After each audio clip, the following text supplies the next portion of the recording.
दोस्तों, आज हमारे साथ है चारकोप विधानसभा के अध्यक्ष अजहर सिद्दीकी, जो आज अपनी राय रखेंगे डॉक्टर कफील खान के बारे में। नमस्कार, शुक्रिया। नमस्कार, वेलकम वेलकम सर। स्वागत है आपका हमारे इस मंच पे। मैं आपसे राय लेना चाहता हूं सर कि आप कफील खान के बारे में आप क्या राय रखते हैं, और कफील खान के केस के बारे में आप क्या विचार रखते हैं, ये आप हमारे दर्शकों से शेयर कीजिए। देखिए, सबसे पहले मैं बताना चाहता हूं कि डॉक्टर कफील एक ऐसे डॉक्टर थे जिन्होंने गोरखपुर में जो एक कांड हुआ था जिसमें बहुत सारे बच्चों की मृत्यु हो गई थी ऑक्सीजन की वजह से। ये जो घटना थी ये बेहद दुर्भाग्यपूर्ण था।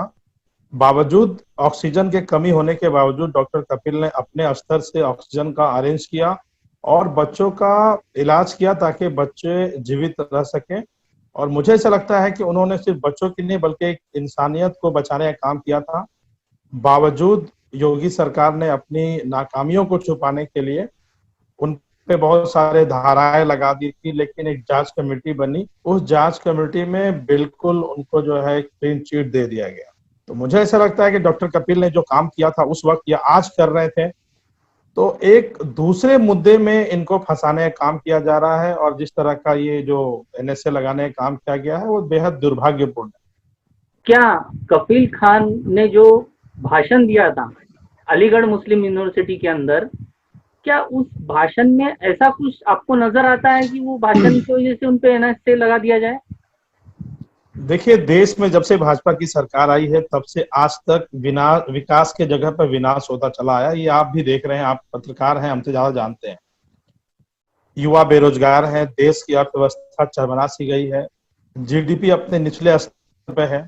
ये देश जो था हमारा डेमोक्रेसी देश था और इसकी जो खूबसूरती थी, डाइवर्सिटी इसकी खूबसूरती है। इस देश को आजाद करने के लिए हमारे पूर्वजों ने अपनी जान की आहुति दे दी, फांसी के फंदों को चूम लिया और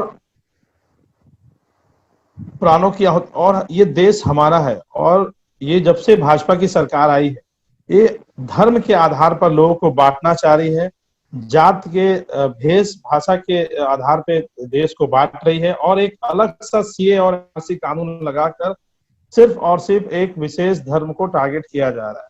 मैं जहां तक जानता हूं कि डॉक्टर कपिल ने जो भाषण दिया था, जो स्पीच अलीगढ़ यूनिवर्सिटी में दिया था, वो कोई अलग चीज नहीं था जिस तरह से ये राष्ट्रीय सुरक्षा धारा लगाया गया। मुझे लगता है कि ये एक तरह से डॉक्टर को टारगेट किया जा रहा है जिन्होंने देश के लोगों का सेवा किया है।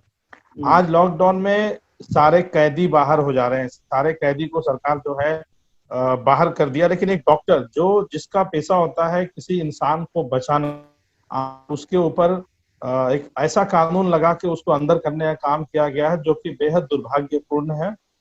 और हिटलर शाही बोलिए, आप हिटलर शाही बोल सकते हैं इसको। जिस तरह से भाजपा सरकार जब से आई है, आप सवाल नहीं पूछ सकते उनसे। सवाल पूछना देश विरोधी हो जाता है, राष्ट्रवाद के खिलाफ हो जाता है।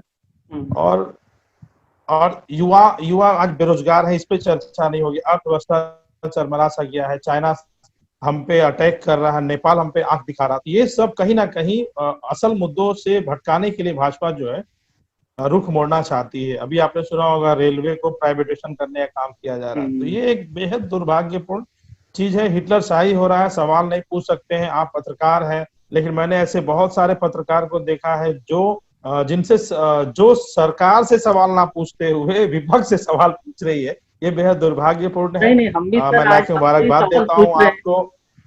हम भी आज आपसे ही सवाल पूछ रहे हैं। मैं आपको मुबारकबाद देता हूँ कि आप आज जो समाज के चौथे स्तंभ हैं आज जीवित है और सरकार के खिलाफ सवाल पूछा जा रहा है। मैं बहुत बहुत आपको मुबारकबाद देना चाहता हूँ।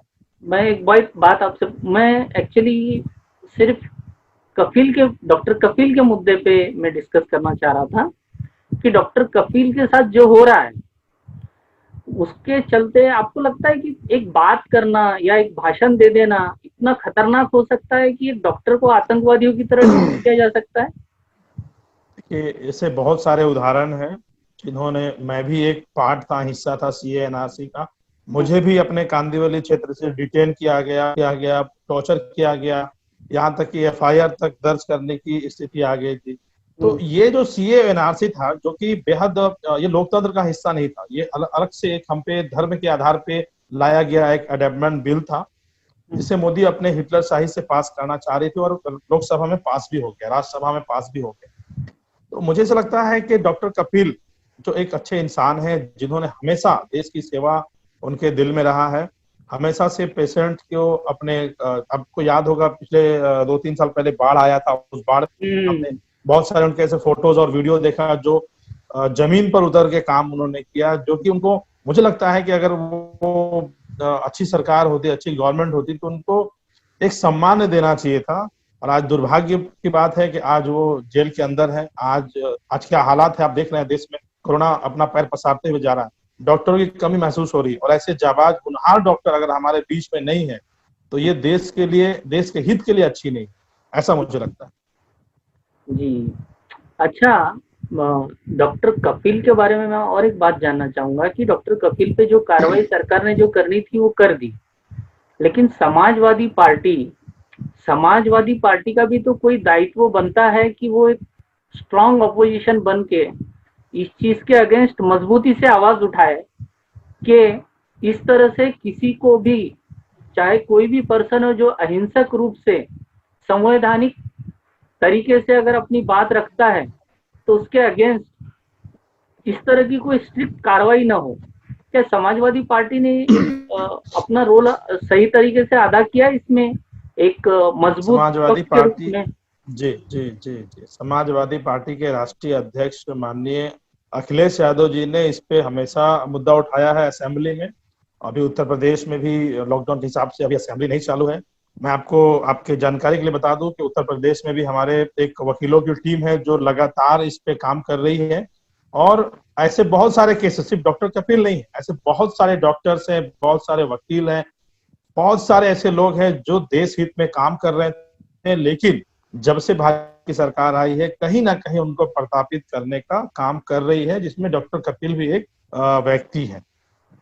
हम्म, और हमेशा समाजवादी पार्टी, चाहे अबू आसिम आजमी हमारे जो महाराष्ट्र अध्यक्ष है, उन्होंने भी इस मुद्दे को महाराष्ट्र असेंबली में उठाया है, उठाया नहीं बल्कि उसके लिए काम कर रहे हैं। वकीलों की टीम है उस पर काम कर रही है। और जैसा कि बोलना बेहद गलत नहीं होगा, दुर्भाग्यपूर्ण है देश का, कि आपको याद होगा कि सर्वोच्च न्यायालय के जो चीफ जस्टिस थे पहले, रंजन गोगोई, आपको याद होगा जैसे उनका इस्तीफा होता है, यानी उनका जो कार्यकाल खत्म होता है, तो हम्म, तुरंत भाजपा उनको राज्यसभा भेज देती है। तो क्या आपको ऐसा नहीं लगता है कि कहीं ना कहीं ये गेम प्लान फिक्स था? तो अब तो न्यायालय से भी उम्मीद उठता हुआ नजर आ रहा है आम इंसान को। फिर भी देश के एक स्तंभ होने के हिसाब से नाते मैं सर्वोच्च न्यायालय से अपील करूंगा कि इस चीज को संज्ञान में लिया जाए, और जिस तरह का अत्याचार, जिस तरह का कठोरता डॉक्टर कपिल के साथ किया गया है, बेहद दुर्भाग्यपूर्ण है। और इसको रिलीज में काम करे, और समाजवादी पार्टी इसके लिए हमेशा खड़ी है, और आगे भी लड़ेगी इसके लिए। जी, शुक्रिया अजहर भाई, जो हमारे साथ अपने मन साझा किया और अपने खुले विचार खुले दिल से हमारे मंच पे रखे, उसके लिए मैं आपका शुक्रिया अदा करता हूँ न्यू इंडिया न्यूज की तरफ से। जी शुक्रिया, शुक्रिया शुक्रिया।